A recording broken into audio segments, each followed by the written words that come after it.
Bonjour la VOD, alors aujourd'hui, chapitre 9 de Scully Fourberie.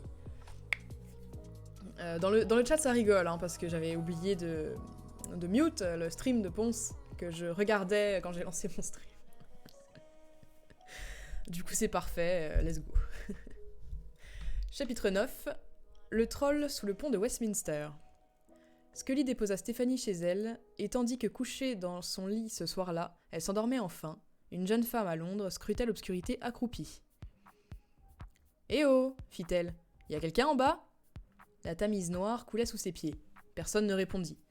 Elle consulta sa montre, puis regarda autour d'elle. Il était minuit moins 7 minutes, et il n'y avait pas âme qui vive, à part elle, sur le pont de Westminster.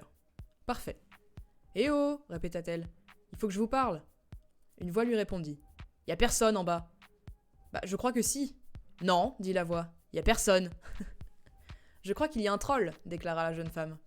Et j'ai besoin de lui parler. Un visage émergea de l'obscurité, petit et fripé avec de grandes oreilles et une touffe de cheveux noirs hérissés.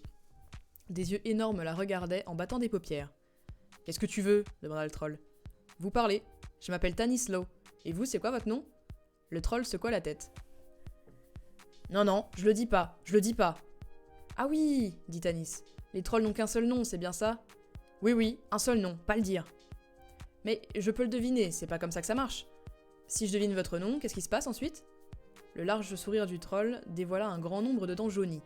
T'as le droit de vivre. C'est gentil. Et si je me trompe ? Le petit homme gloussa. Tu te fais manger. Ça a l'air drôle comme jeu, dit Tanis en souriant à son tour. À quelle heure vous y jouez habituellement ?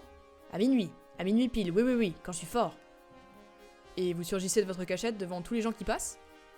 3 chances, dit le troll en hochant la tête. Je leur laisse 3 chances. Si le nom vous devinez, vous ne serez pas mangé. Si vous vous trompez, à moi de me régaler. Vous voulez jouer avec moi ? Le sourire s'évanouit sur le visage du troll. Je suis pas encore assez fort, je dois attendre. Oui, minuit pile. Allons, on n'est pas obligé d'attendre, si, soupira-t-elle en faisant la moue. J'ai envie de jouer tout de suite, je parie que je peux deviner votre nom. Non, impossible. Je parie que si. Non, impossible, s'exclama le troll en ricanant de nouveau. Venez un peu par ici, on verra. Oui, le jeu. Je viens de me double faire perdre, moi-même. Tanis jeta un coup d'œil à sa montre et recula tandis que le troll grimpait sur le pont avec agilité. Minuit, moins 2 minutes. Il était tout petit, il lui arrivait à la taille avec des bras et des jambes maigrelas et un gros ventre. Ses ongles étaient longs et pointus, il souriait d'avance mais il gardait ses distances. Tanis laissa les pans de son manteau s'écarter légèrement et elle sourit. Vous êtes un beau petit gars, dis donc, vous êtes le seul troll de Londres ?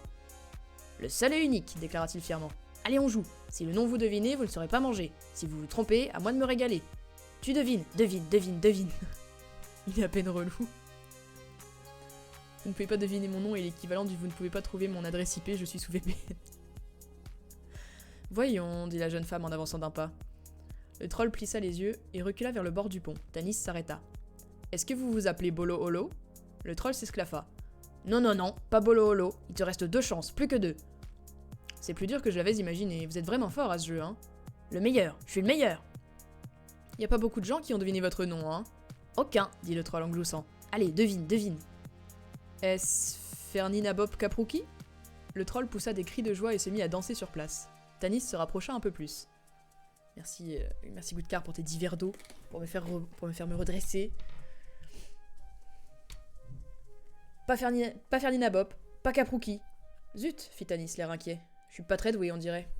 Tu vas te faire manger. Vous mangez beaucoup de passants ? Oui, miam. Vous les engloutissez tous, hein. Ils hurlent et ils s'enfuient. Mais je les rattrape, ricana le troll. À minuit pile, je deviens grand, fort et rapide. Je les engloutis tous. Ils se débattent, frétillent et me chatouillent à l'intérieur du ventre. Salut Succube. Vous tuez énormément de gens alors ? Le troll acquiesça et se lécha les babines. Bon, dernier essai, dit-elle. Est-ce que vous vous appelez Rumpelstiltskin ? Le troll rit si fort qu'il tomba sur le dos. Non, parvient-il à articuler entre 2 éclats de rire. Ils disent toujours ça, ils se trompent toujours. Tanis fit un pas de plus et abandonna son sourire. L'épée jaillit de sous son manteau, mais le troll l'avait juste à temps. Il poussa un couinement et roula sur le côté. Merci Vaineri pour tes 1000 verres d'eau pour une gorgée. N'hésitez pas à boire en même temps dans le chat. Tanis poussa un juron et porta une nouvelle attaque. Le troll se faufila sous elle, alors elle pivota et décocha un coup de pied qui l'expédia au tapis, les 4 fers en l'air. Il se releva péniblement en sifflant et en lui crachant dessus tandis qu'elle approchait. Soudain, dans la douceur nocturne de Londres, Big Ben se fit entendre. Minuit. Tanis plongea mais il était trop tard. Le troll fit un bond en arrière, la tête rentrée dans les épaules, en grognant, puis il commença à grandir. « Idiote !» murmura Tanis dans sa barbe. Les muscles des bras et des cuisses du troll gonflèrent, sa peau était si tendue qu'elle semblait sur le point de craquer. La jeune femme s'avança encore une fois mais il exécuta un saut périlleux arrière, et quand il retomba, il était devenu aussi grand qu'elle. Son torse s'élargit, son cou s'épaissit, il continuait à grandir et à grogner. Ses os produisirent de petits claquements secs, et il cessa de se développer. Il était presque 2 fois plus grand qu'elle maintenant. Tantine, je l'aime déjà. Se retrouver face à un troll géant, ce n'était pas ce qu'elle avait prévu. Laissant pendre son épée le long de sa jambe, elle tourna autour de la créature. « Tu as triché !» dit le troll d'une voix plus rauque. « Toi, tu as été un vilain garçon. »« Je vais t'avaler, oui oui !» Tanis lui adressa un sourire. « Viens donc tenter ta chance, si tu te crois assez fort. » Le troll poussa un rugissement et se jeta sur elle. Il était vif malgré sa taille, mais Tanis se tenait prête. Elle glissa sur le côté, puis se faufila devant, lui, en lui taillant la cuisse au passage. Il réprima un cri de douleur et son poing massif s'abattit sur le dos de la jeune femme. Elle s'écroula au sol. Au moment où il allait la piétiner, elle roula sur elle-même, se redressa sur un genou et décrivit un arc de cercle avec son épée. Cette fois, la lame s'enfonça dans le bras de la créature. Le troll recula en titubant tandis qu'elle se relevait. « Je vais te mordre, grogna-t-il. Je vais te réduire en lambeaux, oui oui. Le jeu est moins amusant quand on joue avec quelqu'un qui peut riposter, hein ? C'est mon pont, c'est mon jeu. » Elle lui sourit. « Ce sont mes règles, dit-elle. » Dans un rugissement, il se jeta sur elle, mais cette fois-ci, Tanis ne bougea pas. D'un seul coup d'épée, elle lui trancha tous les doigts de la main gauche.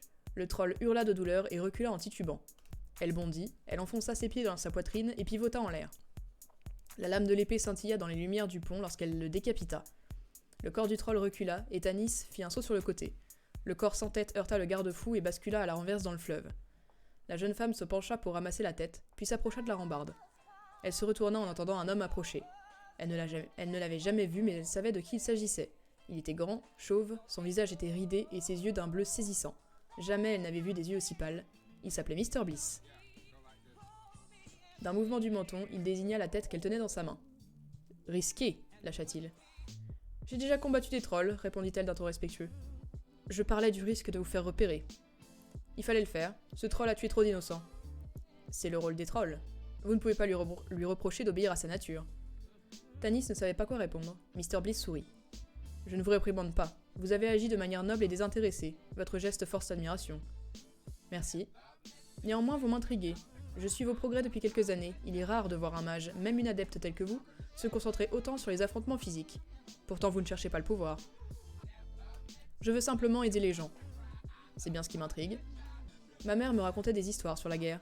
Je crois que vous oubliez certains des actes désintéressés que vous avez commis. » Mr. Bliss esquissa un sourire. Il n'y a aucun héroïsme dans la guerre, il y a uniquement des choses qui doivent être faites. Les héros arrivent plus tard, mais je ne suis pas ici pour parler de philosophie. Il la dévisagea avec ses yeux d'un bleu saisissant. Un orage couve, mademoiselle Lowe. Des événements imminents menacent d'inverser le sens du pouvoir dans ce monde, j'ai donc abandonné mon lieu de solitude pour venir ici pour vous rechercher. J'ai besoin de quelqu'un qui possède vos capacités et votre façon de voir. Je ne suis pas sûre de comprendre. Serpine le sorcier s'apprête à briser la trêve. Si j'échoue dans mon entreprise, nous sombrerons une fois de plus dans la guerre. J'ai besoin de vous à mes côtés. Ce serait un honneur, dit Tanis. Nous avons énormément de choses à nous apprendre mutuellement, répondit Mr. Bliss en s'inclinant. Allez en Irlande, je vous contacterai très prochainement. Elle hocha la tête, et il s'éloigna. Tanis lança la tête du troll dans la Tamise, puis après avoir caché son épée sous son manteau, elle partit dans la direction opposée. Ce qui nous signe la fin du chapitre 9. Au revoir la VOD, à bientôt.